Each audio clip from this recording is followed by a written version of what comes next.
Christ. Quelle grâce et quel privilège pour moi d'être avec vous.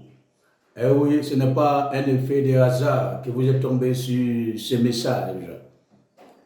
Je suis votre serviteur Emmanuel Kakou, pasteur principal du ministère de la Parole Vivante Internationale, en abrégé MPVI.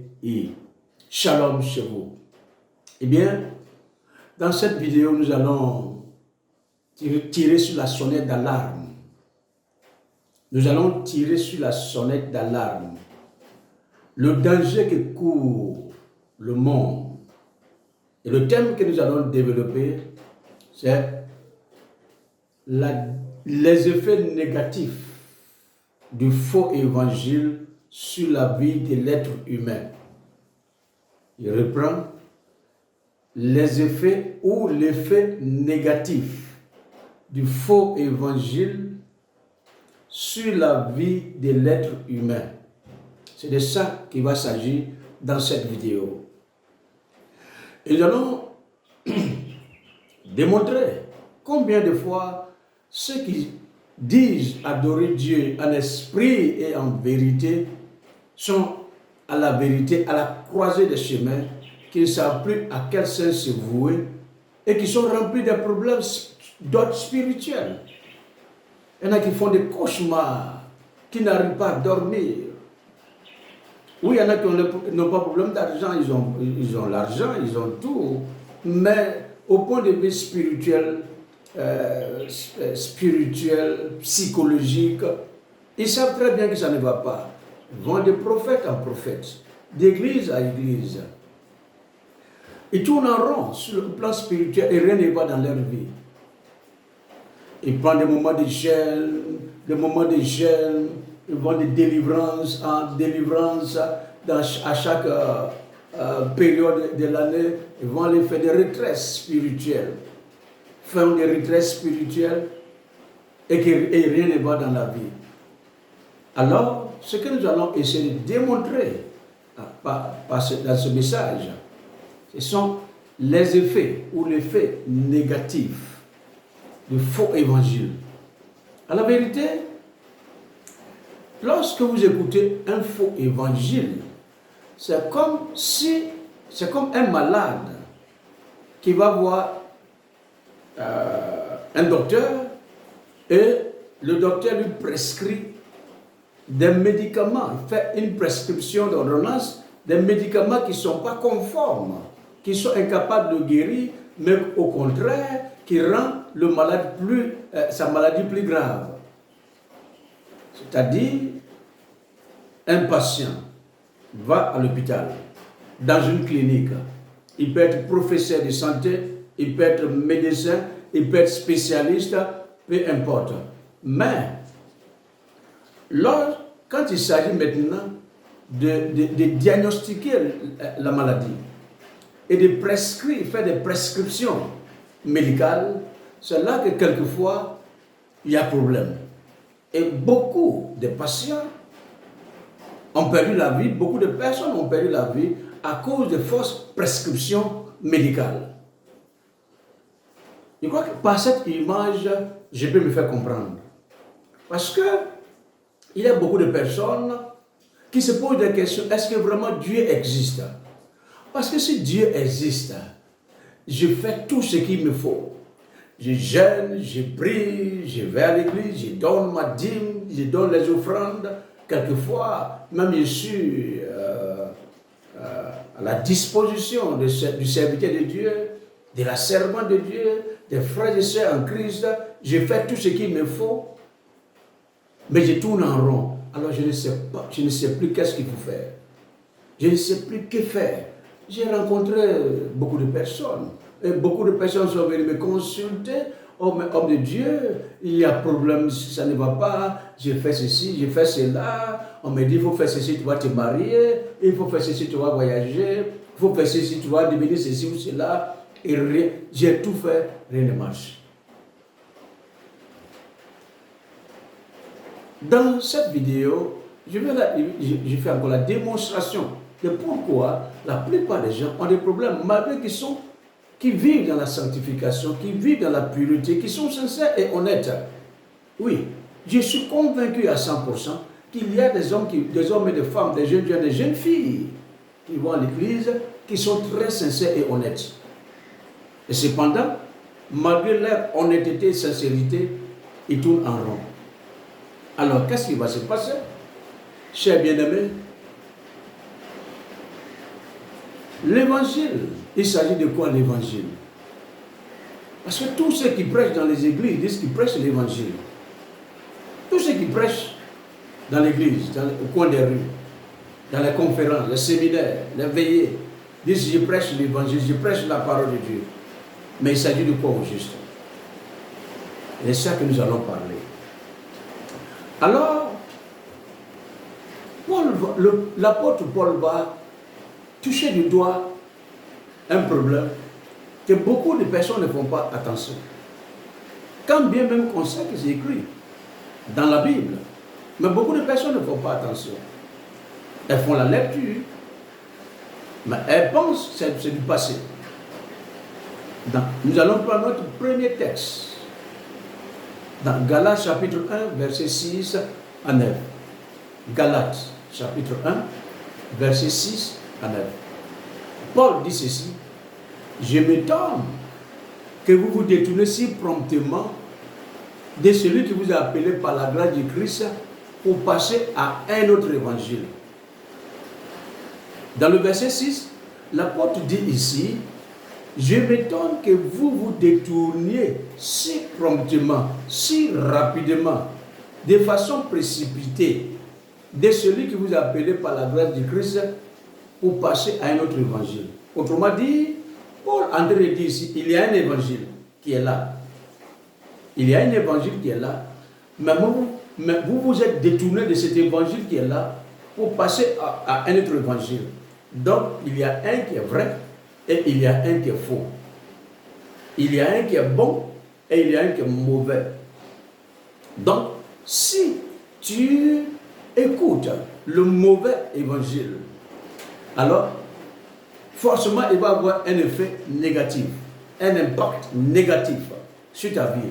Si tu écoutes le vrai et le bon, il va aussi avoir un effet positif qui va produire la bénédiction, la grâce de Dieu, la paix du cœur, la joie de vivre. Parce que les deux évangiles sont opposés l'un et l'autre. Alors, il vous appartient, à vous qui écoutez les hommes de Dieu, les serviteurs de Dieu, les servants de Dieu, et savoir qu'est-ce qu'ils prêchent. La logique serait que vous soyez capable de discerner. Je vais vous rendre un témoignage. Une fois, j'étais malade et j'étais allé dans une pharmacie pour acheter des médicaments. J'avais un début de panique. Et j'arrive, tout tremblant. J'ai dit, je suis allé au comptoir, j'ai dit, je vais voir le pharmacien. La jeune dame que j'ai trouvée, elle voulait qu'il dise de quoi il souffrait. Je lui ai dit, non, je vais voir le pharmacien. Et le pharmacien est venu me demander, monsieur, qu'est-ce que vous voulez? Je lui ai dit les symptômes, c'est que comment je me sentais. Et il a prescrit, il m'a fait une prescription. Et sur place, j'ai acheté les médicaments. Je suis parti à la maison. J'ai commencé à prendre les médicaments. Mais ces médicaments ont failli me tuer. Et ça a aggravé ma situation. Plus je prenais les médicaments, parce que j'ai cru au pharmacien. J'ai cru à sa compétence. Et j'ai pris les médicaments. Les 48 heures qui ont suivi, si ce n'était pas la grâce de Dieu, j'allais perdre la vie. Et je suis allé dans une clinique à 500 mètres de moi. Et quand je suis arrivé, j'ai demandé à ce qu'on me fasse un bilan de santé. J'ai expliqué aux infirmiers que j'ai trouvés, c'était tôt le matin, le docteur n'était pas encore arrivé. Alors ils m'ont fait des analyses. Alors, le résultat, l'analyse médicale sort, j'ai trouvé que mon taux de glycémie avait augmenté, était beaucoup monté. Et je me souviens très bien que les médicaments que ce pharmacien m'avait prescrits étaient tous sucrés.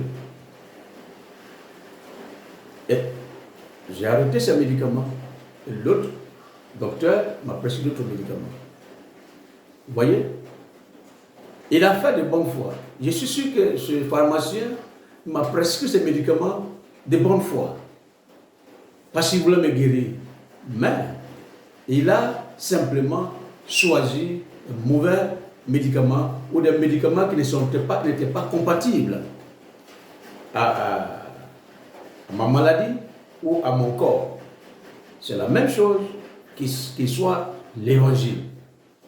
Lorsque vous partez voir un homme de Dieu, un servant de Dieu, vous partez écouter un message et que vous voulez le mettre en pratique, il est important de faire l'analyse selon les Saintes Écritures.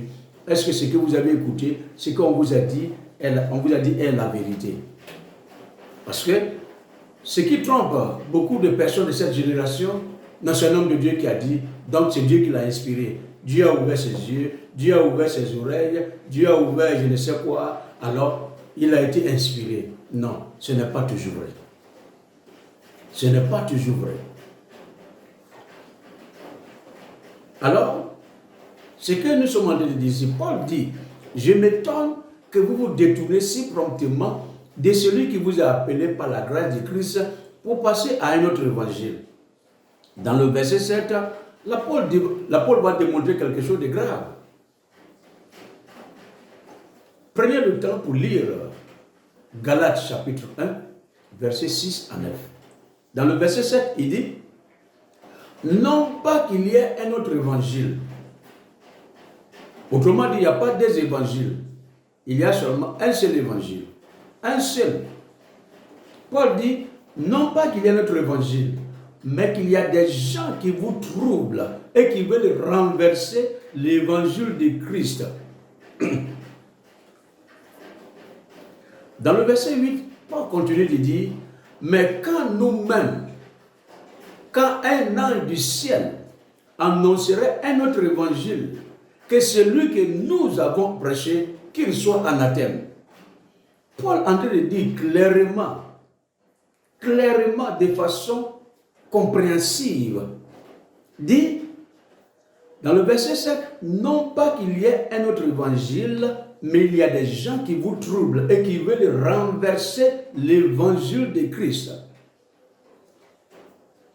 Le verset 8, non pas, mais quand nous-mêmes, quand un ange du ciel annoncerait un autre évangile, que celui que nous, Paul et ses compagnies, ont prêché, que cet ange, que cette personne, que ce pasteur, ce ministre de Dieu, entre griffes, ce servant de Dieu, entre griffes, qu'il soit anathème, qu'elle soit anathème. C'est-à-dire, Paul est en train de nous dire ici, si quelqu'un prêche un message dans une église, dans une conférence, dans une veillée, dans un séminaire, peu importe le lieu, la circonstance, si ça concerne l'église, et que on dit qu'ils sont partis pour écouter la parole de Dieu, et que ce n'est pas la vérité, Paul dit cette personne qui a prêché, enseigné, exposé, soit anathème. Autrement dit, que cette personne soit maudite. Dans le verset 9, Paul dit, nous l'avons dit précédemment, et je le répète à cette heure, si quelqu'un vous annonce un autre évangile que celui que vous avez reçu, que cet homme, que cette femme, que ce jeune homme, que cette jeune fille soit anathème.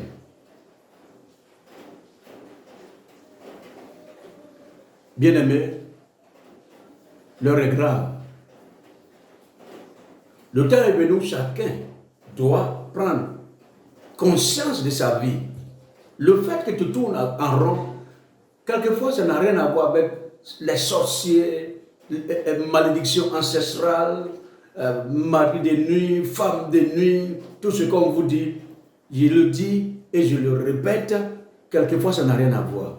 c'est le message qu'on te fait croire que c'est ça qui est la vérité, qui est en train de troubler ta vie, en train de déranger ta vie, en train de te ronger spirituellement. Parce que l'apôtre fait ici une révélation de taille. Il dit, je reprends toute la lecture.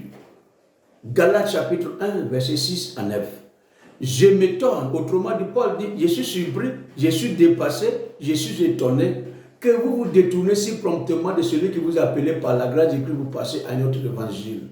Oh yes, il dit, non pas qu'il y ait un autre évangile, mais il y a des gens qui vous troublent. Donc, bien-aimé, toi qui m'écoutes, ton problème que tu vis, parce que la Bible dit, la foi vient de ce qu'on entend. La foi vient de ce qu'on écoute. La foi vient de ce qu'on écoute.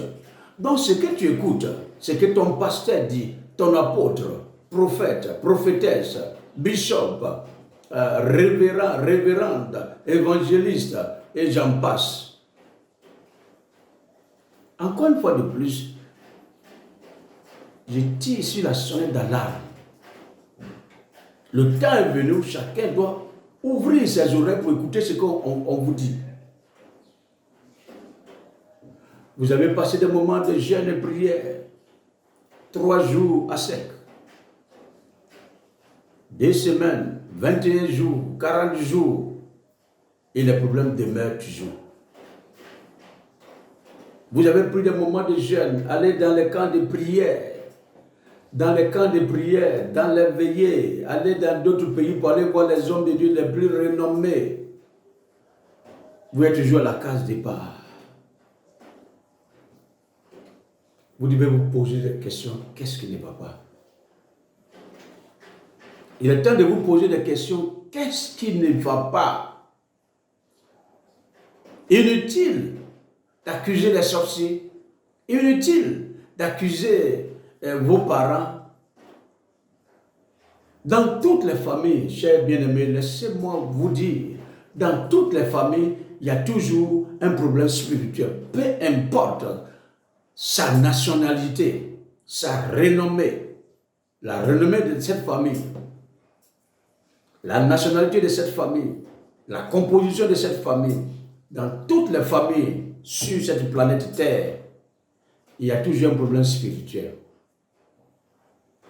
Vous pouvez aller sur les réseaux sociaux, fouiller. Je suis en train de faire un message, je ne veux pas nommer,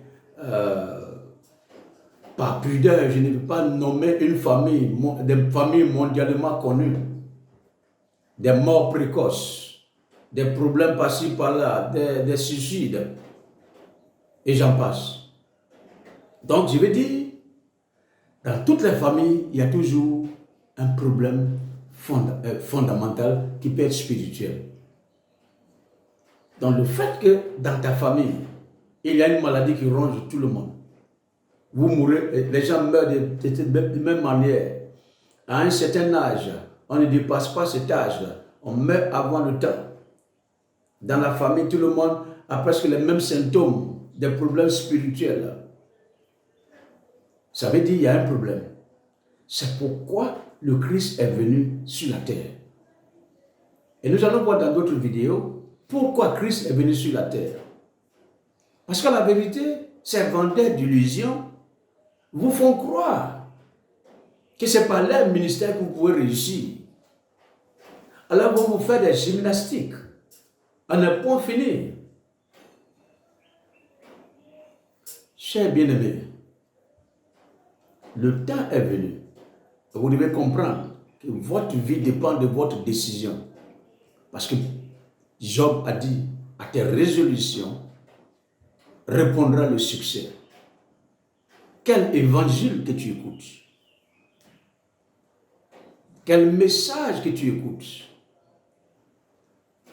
Parce que quand il s'agit de l'évangile, le mot évangile veut dire bonne nouvelle. L'étymologie du mot évangile, l'étymologie et la contextualisation veut dire bonne nouvelle, qui vient du grec évangélion, qui veut dire bonne nouvelle. Donc, bonne nouvelle de Jésus-Christ. Donc quand l'on dit l'évangile de Jésus-Christ, ça veut dire bonne nouvelle de Jésus-Christ. Alors, mais pourquoi cette bonne nouvelle ne t'apporte pas la bonne nouvelle que tu cherches? Si l'évangile est la bonne nouvelle, pourquoi tu écoutes ça tous les jours, tous les dimanches, et que tu n'as pas cette bonne nouvelle que tu attends depuis longtemps? Ça veut dire simplement que le message que tu écoutes n'est pas la bonne nouvelle. Parce que on va tuer les sorciers, on va faire retour à l'envoyeur, on va prier contre les sorciers, on va gêner contre les sorciers, ne sont pas la bonne nouvelle de Jésus-Christ. Je reviens sur notre passage du jour. Je reprends notre passage du jour où Paul dit, Galates chapitre 1, verset 6 à 9, « Je m'étonne que vous vous détournez si promptement de celui qui vous a appelé par la grâce de Christ pour passer à un autre évangile. » Et il dit, non pas qu'il y ait un autre évangile, mais qu'il y a des gens qui vous troublent. Donc, le problème que tu as, le fondement des problèmes que tu as, sont le message, la révélation qu'on te donne. Parce que tu n'as rien pour comparer aux révélations qu'on te donne. Donc, tu ne sais pas, tu penses que c'est le prophète, le serviteur de Dieu ou la servante de Dieu qui n'a pas une onction spéciale pour te délivrer. Non, c'est une anarque. C'est de la marmaille.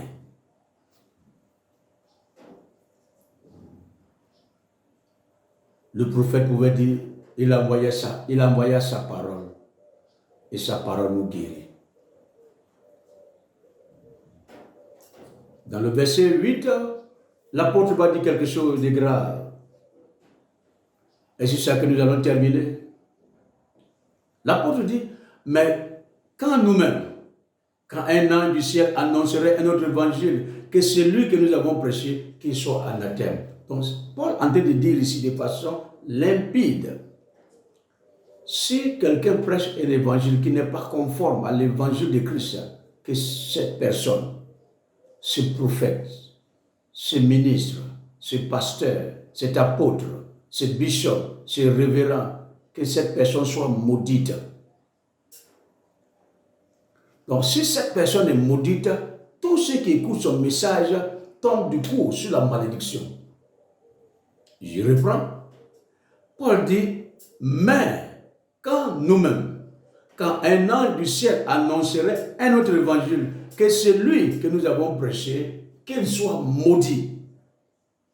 Donc si la personne est maudite, tous ceux qui l'écoutent sont sous le coup de la malédiction. Ton salut, c'est de sortir de là. Parce que ce n'est pas la façon de prier qui fait le problème. La prière n'est pas toujours la solution. Parce qu'on nous fait croire, non, il faut prier, il faut te réveiller à minuit, à 0h, tu pries jusqu'à 6h du matin. Quelquefois, je demande aux gens, il y a des gens qui disent, mais je me suis levé le matin, j'ai prié de minuit jusqu'à 6h du matin, j'ai fait ceci, cela. Souvent, je leur demande, mais tu as prié depuis 0h jusqu'à 6h du matin. Bien-aimé, qu'est-ce que tu as dit à Dieu pendant cette période? Ce n'est pas le fait de longues prières qui feront que Dieu va t'exaucer. Ce n'est pas le fait de crier, prier à haute voix, crier, élever la voix, prier, qui va faire que Dieu va vous exaucer.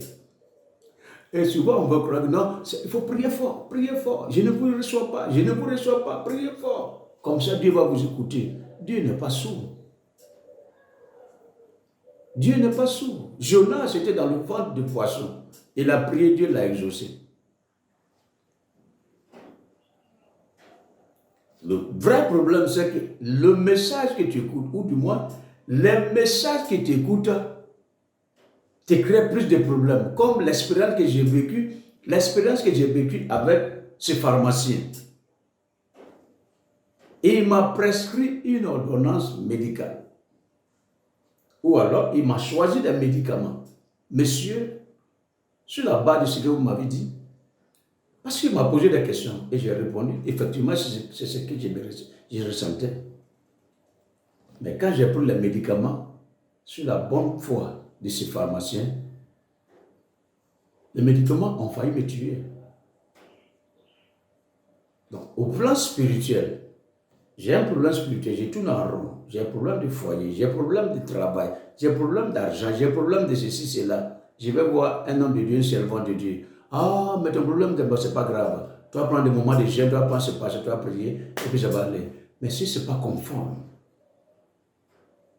alors ça va empirer ma situation. Ça va empirer ta situation. Ça va empirer notre situation. Parce que c'est lui qui te fait la prescription. Il est d'abord sur le coup de la malédiction. Cher bien-aimé, quelquefois j'ai mal. Quelquefois j'ai mal. Des serviteurs de Dieu, des servants de Dieu qui leur donnent des conseils, on ne fait pas ça. Ne regardez pas l'argent pour induire les gens en erreur. Le fait de rassembler une foule n'est pas le problème. Relisez bien Matthieu chapitre 7. Vous allez comprendre qu'est-ce que je vais dire. Tout le livre de Matthieu chapitre 7.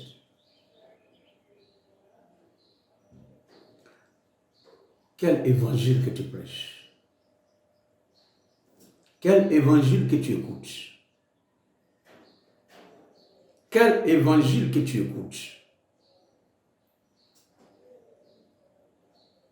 Rélisons notre Bible et comparons l'évangile que Paul a prêché, que l'évangile que l'Église primitive a prêché, l'évangile que Jésus, Jean-Baptiste, les apôtres, l'Église primitive ont prêché. Est-ce que cet évangile est conforme à l'évangile de nos jours? Si ce n'est pas conforme, s'il te plaît, quitte cette église. Parce qu'il s'agit de ta vie. Je ne suis pas en train de critiquer quelqu'un. Je ne suis pas en train de blâmer quelqu'un. C'est toi qui écoutes ce message, c'est à toi que je donne des conseils. Ce n'est pas le bâtiment, parce que c'est un grand bâtiment, parce que les gens qui sont là-bas, c'est des gens qui sont aisés, c'est des boss. Oui, ça va ici, l'ambiance est bonne. Non, ce n'est pas de ça qu'il s'agit. Il s'agit de votre vie après la mort. Il s'agit de votre vie après la mort. Dans le message à venir, je vais vous révéler beaucoup de choses qui se font dans les églises. Et pas les moindres serviteurs et servants de Dieu. Il y a quelqu'un qui vient dans notre église, qui m'a écouté, prêcher, il est venu dans notre église. Les choses ont commencé à aller bien pour lui. Et puis bon, la personne a arrêté. Il essaie d'aller chez lui, mais qu'est-ce qui ne va pas? Non, ça, pasteur, tu sais, quand j'ai écouté ton message vraiment, je n'ai jamais su qu'il y avait quelqu'un ou des gens en Côte d'Ivoire qui prêchent directement, sans diluer le message de Dieu. Mais l'église où j'étais, les gens m'appellent, je leur dis non, que je vais venir, parce que je sais qu'il y a quelque chose qui ne va pas. Et il va me révéler quelque chose de taille.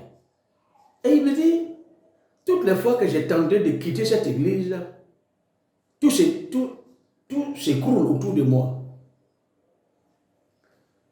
Quand je tente de quitter l'église, je fais rêve, je vois l'homme de Dieu, bien sa femme, et dans le rêve, ils essaient de me menacer, bien ils essaient de m'encourager à revenir. Quand je refuse, les semaines, les jours qui suivent là, c'est des problèmes. Donc pour éviter que j'ai des problèmes, je suis obligé de rester là-bas. Je suis obligé de rester dans cette église. Et ce n'est pas n'importe qui.